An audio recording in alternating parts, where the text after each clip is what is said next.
así con la boca abierta con las tecnologías ápticas.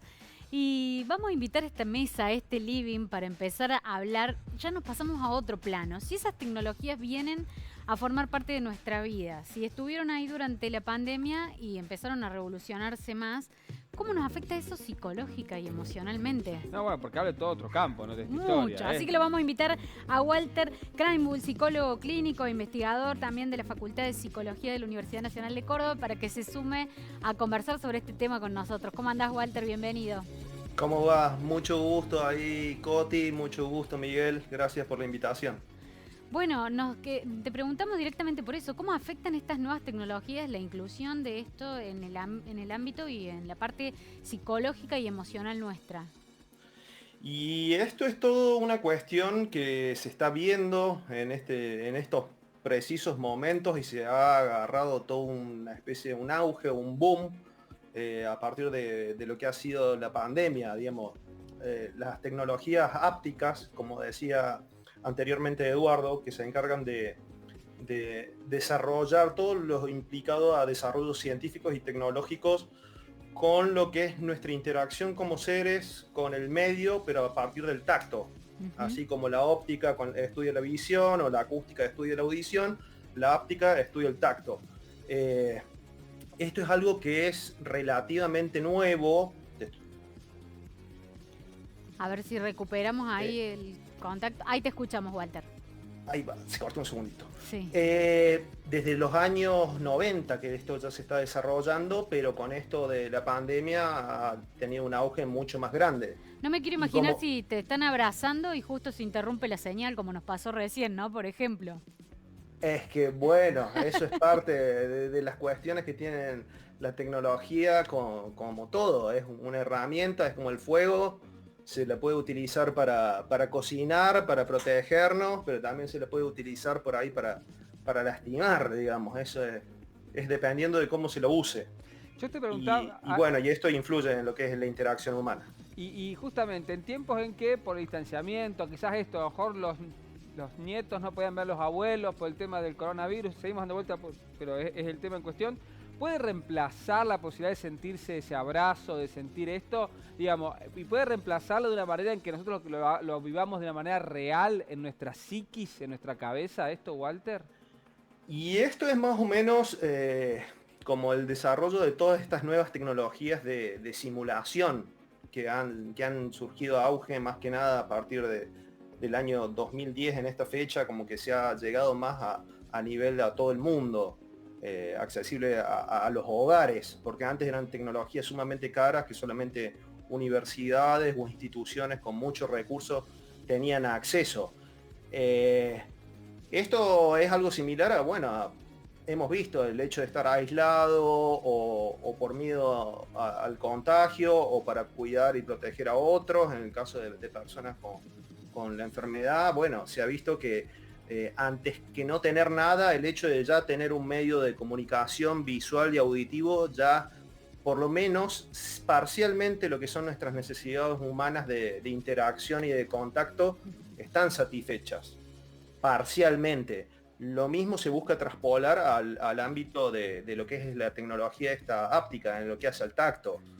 Se busca como simular esta sensación que tenemos los seres humanos y los organismos vivos de sentir y movernos. Toda la parte sensomotriz estaría implicada en el desarrollo de esta tecnología. Walter, ¿qué significa para nosotros, para ir más al básico, a lo emocional y a lo psicológico, qué significa el tacto? ¿Y cómo repercute en nuestras emociones, en la ansiedad o en el estrés, en la forma de vivir? ¿Qué significa tocarnos? El tacto, partiendo de que es nuestro primer sentido con el cual nos conectamos al mundo, incluso antes que lo que es la vista o la audición. Se ha visto, hay información tanto del ámbito clínico como del ámbito experimental. Ha habido experimentos en los años 60 donde se aislaban, por ejemplo, monos, se los deprivaban del contacto social frente a otros que sí tenían contacto, y se veía que influía en el desarrollo emocional, respuestas de impulsividad, agresividad e interacción. Esto mismo también, se ve en el ámbito clínico. También hay ciertas condiciones en donde se pierde la capacidad del tacto, y es incluso, aún se ha visto que niños con la capacidad de tocar el mundo, pero aunque no vean y no escuchen, tienen mejor adaptación que los que pueden ver y escuchar, pero que no tienen tacto. Es sumamente necesario para poder movernos por el mundo y para poder sentir al mundo y a los otros.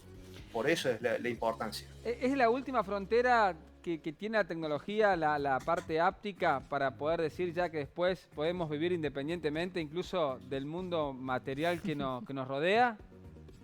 Yo creo que es uno de los desafíos más grandes, digamos. La parte visual y auditiva ya ha evolucionado muy mucho. Basta ver el desarrollo de videojuegos desde los años 90 al día de hoy, cómo ha evolucionado esto. Cada vez cuesta más diferenciar entre qué es real y qué no. Pero sin embargo, el sentido del tacto por ahí, o la cuestión del gusto o el olfato, son modalidades más primitivas que tenemos para conectarnos con el mundo, y que son en cierta forma más difíciles por ahí de emular sensaciones como lo que es la presión, la vibración, la temperatura, o incluso sensaciones como el placer o el dolor. Claro, yo me imagino, ¿no? Por ahí en el tacto somos como hasta más transparentes con nuestros sentimientos. Pensaba en esto de cuando alguien toca una mano y está un poco sudada o nerviosa o emocionada, uno lee desde ahí, desde el tacto, que no es lo mismo que una tecnología. Te puede acariciar la mano, pero no sabes si va a estar fría o caliente o sudada, si está nervioso.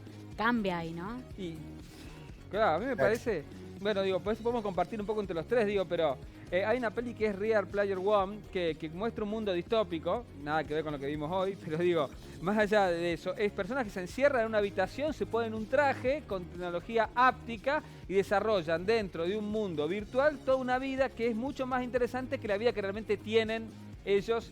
Digo, ese panorama que se me presenta me da un poquito de miedo, no hay que decir de miedo, pero de dudas, pensando en lo que ¿Estamos vamos a vivir. preparados para Claro, eso? digo, estamos preparados para Da un poco de reemplazarnos. cosa, efectivamente, ahí Miguel, la cuestión de qué va a pasar a nivel humano, que el desarrollo científico tecnológico vaya acompañado y acompasado de lo que es el desarrollo de ámbitos y de disciplinas como lo que es la psicología, la antropología, Claro. la sociología. Es sumamente importante, porque si no es algo delicado, porque así como puede llegar a facilitar el contacto en caso de estar aislado o tener un familiar lejos o eso, también se ha visto, por ejemplo, en Japón, de gente que tiene relaciones con avatar virtuales, con programas, literalmente programas virtuales, y con los cuales interactúan, y son como una especie de Tamagotchi virtual, y ni hablar si se le agrega la sensación del tacto.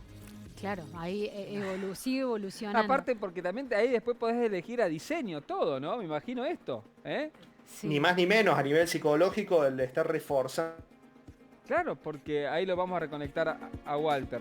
El estar reforzando la imaginación todo el tiempo es todo un tema. ¿Por qué es todo un tema?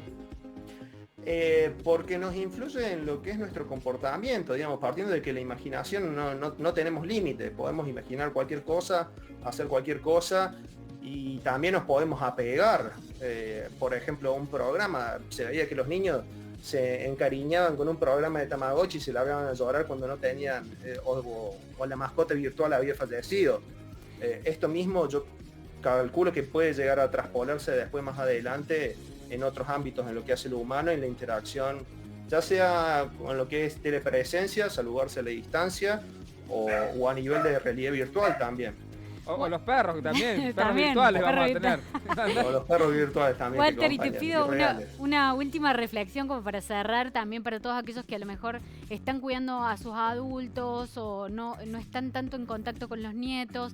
¿Cómo se podría en estos momentos de pandemia y donde está más complicada la situación reemplazar esos momentos de abrazo que nos hacen falta hasta que podamos salir a abrazar el mundo, ¿no? Es que sí, en ese aspecto puede llegar a ser algo de suma importancia a nivel emocional. El hecho de estar aislado socialmente nos influye. Yo lo veo mucho en el ámbito clínico, en cuadros de ansiedad, en crisis de ataques de pánico, o en depresión, digamos, se ve mucho cuando nos aislamos durante un cierto periodo de tiempo. Y bueno, la importancia que tiene esto de poder aproximarnos vernos, en hablarnos, en escucharnos, y si podemos tocarnos, aún nos sentimos más próximos, y eso emocionalmente nos influye. Walter Kleinbull, muchas gracias por esta charla aquí en Ciudad U, por ayudarnos a entender un poco el mundo que se viene, y la seguimos porque este tema de la pandemia, las tecnologías, da mucha telita para cortar. Muchas gracias, Miguel, muchas gracias, Coti, por la Gracias, investigación. Walter.